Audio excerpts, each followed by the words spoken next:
Masan tabang phat pha pathin thu thing simdo theidinga pathin in damna ai pi zevin pathin lopina changta han tunil ha bible thing pathin thu thing tham khat ani sim da utin in sim du chu hi le sam number som ni lagup chang khana pat chang thum chan ani sim pan taw hete wo pakai thim nei chan in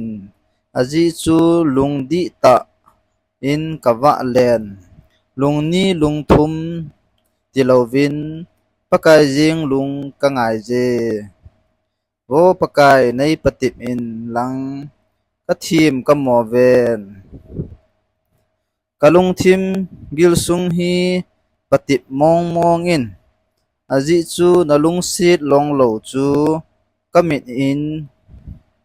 kamit in kamit kamai ja akilang jing e